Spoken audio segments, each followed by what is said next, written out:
Hi, welcome.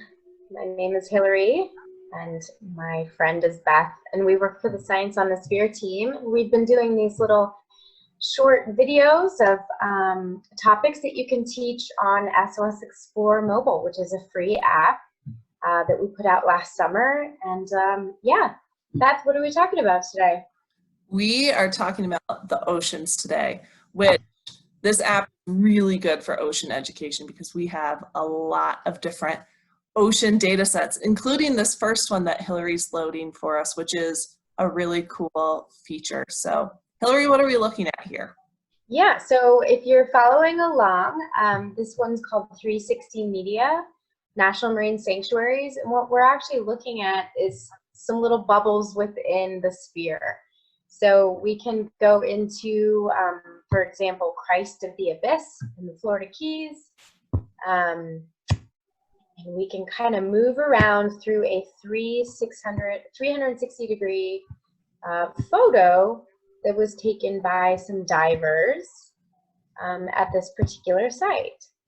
So it reminds me, Beth, a little bit of the virtual museum tours that people have been doing, or at least I've been doing,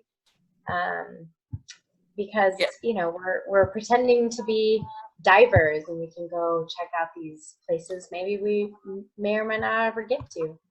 Yeah, absolutely. So NOAA has national marine sanctuaries all over our coasts, similar to national parks, but underwater. And this data set lets you explore all of them. So east and west coast, a lot of them down in this Florida region that we're exploring right now. And yeah, you get to be a scuba diver and see what is going on underwater at some of these national marine sanctuaries. Yeah, this is an amazing service that NOAA provides, which is essentially protecting these areas. And I think we're gonna pop out of this one and talk a little bit more about the living ocean. So we know that the ocean is water, but what else is there besides corals and fish and So scuba divers? yeah, one thing people don't think about very much is at the very bottom of that food chain, the fish, the scuba divers. But if we come much lower, we get to the phytoplankton and the different plants and, in the ocean. And so that's what we're looking at here. So typically when we see the earth looking like this, we assume the color means temperature, but that's not the case. So how do you know, Hilary, that the color's not temperature here, and what is the color? Well, it's very important when you're learning to work with data to always look at the color legend or the color bar. In this particular one, it's a legend, and it shows us all these different words that we may or may not understand. We can always hit the little I button and find out a little bit more about this data set from our website. But it is a model of different types of phytoplankton. And these are, yeah, the little tiny plants that do a lot of taking up carbon dioxide in our oceans and producing chlorophyll. But the colors are really giving you the different types. So diatoms they're massive compared to the little green ones. So these are just different types, and I think the bright color as opposed to the dark color means that there is an awful lot of them at that point in time. Yeah, that's exactly right. So different types of phytoplankton. And what we can see looking at this is they tend to gather. So the red and yellow are in certain regions, whereas the blue and green are in other regions. So it turns out the different types of phytoplankton like the different areas based on the amount of nutrients available. So Hilary, where are the red and yellow colored phytoplankton existing in this globe?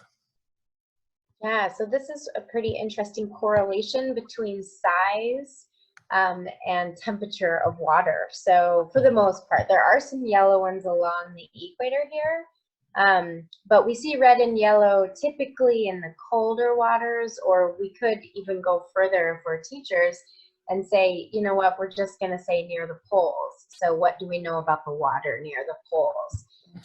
Is that it's cold, and then we see these tiny phytoplankton in warmer waters. So it turns out that these big ones need a lot of nutrients, as you can imagine, and there are more nutrients in cold water. Yeah, exactly.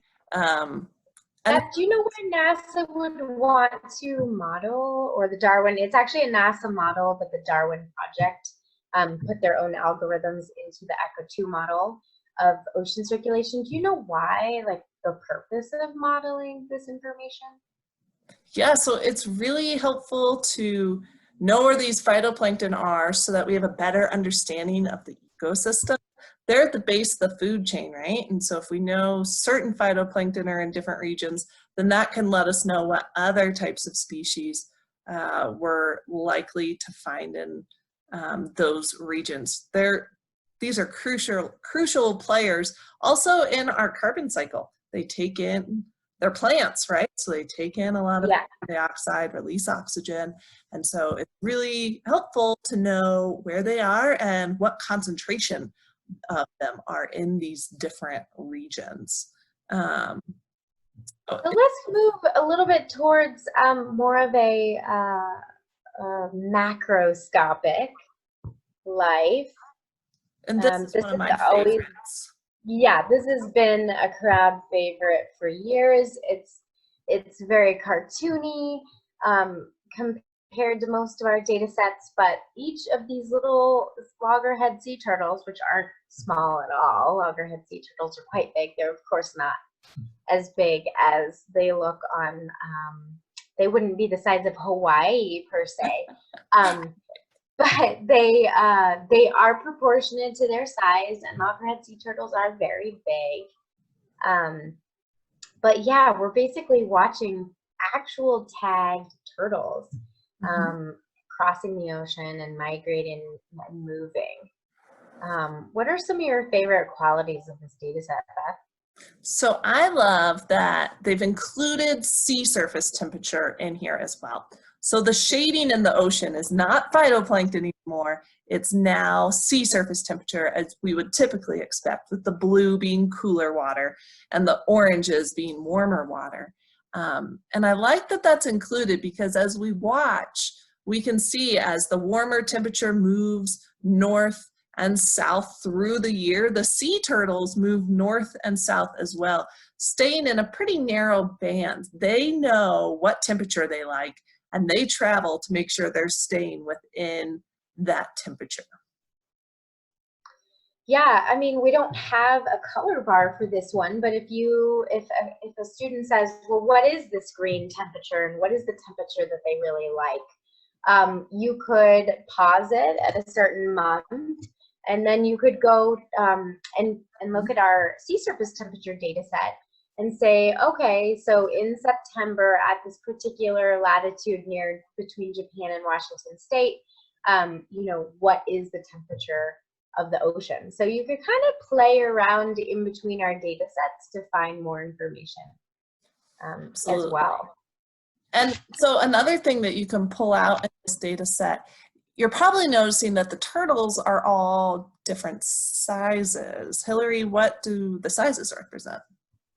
Yeah, so some of these turtles are juveniles and some of them are adults. So it is proportionate to the size of the little icon is proportionate to the size of the turtle, and obviously to their maturity.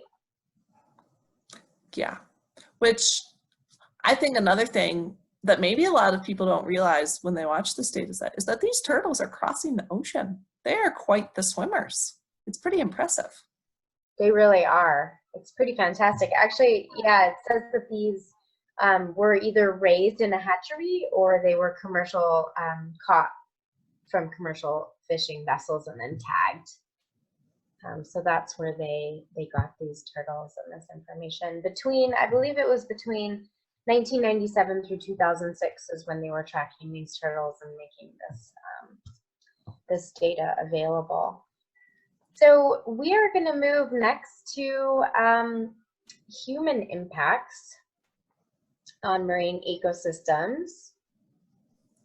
Which are both positive and negative, right? So we talked about a positive. We showed our National Marine Sanctuary, areas that we're protecting, where we're helping the ocean thrive. But unfortunately, not everywhere is like that. So what are we looking at here, Hilary? So it's kind of a generic idea. It's human impact on the ocean. So we go from blue being very low to dark red being very high. Human impact, you can tell that it does vary quite a lot. And a question that I would have for students, there's two questions I think I would have. First, what is human impact? So what kinds of activities do we partake in that could affect the marine ecosystems in these ways? And then also, why are certain areas untouched? What makes them different? And so, yeah, did you want to dive into that at all, Beth? Yeah, so this study looked at a whole handful of different human impacts, things from recreational activity to commercial fishing to boating activity. So a whole slew of different things that are going on in the ocean. And so where we see these really blue areas, there's likely two causes. One, and blue being very low impact. The causes for it to be in such good state are either it's a protected area where you're not allowed to fish and you're not allowed to have a jet ski or whatever, or it's in the middle of nowhere and it's really hard to get to. So when it's right along a coast, it's not hard to get to. So that would tell us that it's likely a protected area. But like around Antarctica and in the middle of the Indian Ocean, those areas where there's lower impact, that's going to be just due to the nature of how hard it is to get to that area. The areas where it's super high, that's going to be probably some of our biggest commercial fishing areas, and also close to coast where there can be a lot of human activity. If you notice, so like off of the United States and in the middle of the Atlantic, you can see some lines that show up, and those are going to be shipping routes. And so those narrow bands are impacted because boats are continually going along those ways. We, of course, don't have highways in the ocean, but people do take the fastest way between 2 points, which is going to be a line. And so a lot of boats are traveling along very similar paths. Yeah, and an interesting thing that might come up in talking with students is which way are the boats going? You know, which areas are there no boats, right? And there can be other data sets in our list that you can answer some of those questions. For example, if you look at some of the atmospheric data sets where we have different types of weather phenomenon, you can see the direction, for example, the air is moving, or you could use the sea surface currents data set to show the direction of the wind and how you wouldn't be going from Nicaragua to Senegal, for example. You wouldn't be going in that direction because we're talking about the trade winds, which go the opposite direction, and the surface winds there. And we also have shipping routes data sets, so you could kind of look specifically at which highways in the ocean are more heavily traveled. Yeah, absolutely. So there's a lot of different things that you can include with this. Another one that you could combine here, one of the human impacts on the oceans, of course, is going to be pollution. And so if you look at the mouth of major rivers dumping into the ocean, those typically are going to be areas with a little more impact because rivers can be polluted and put polluted water into the ocean. And so we can start to see things like that. It can also just be big activity areas if they're not marine protected areas. So along our coasts, we do have a lot of restrictions in terms of fishing and things like that. So you do see some lower impacts there, but just thinking about all the different things that can be impacting our oceans. Well, awesome. So that was just a little mini lesson on our living ocean. Please check back for more of these short little topics, and we appreciate it.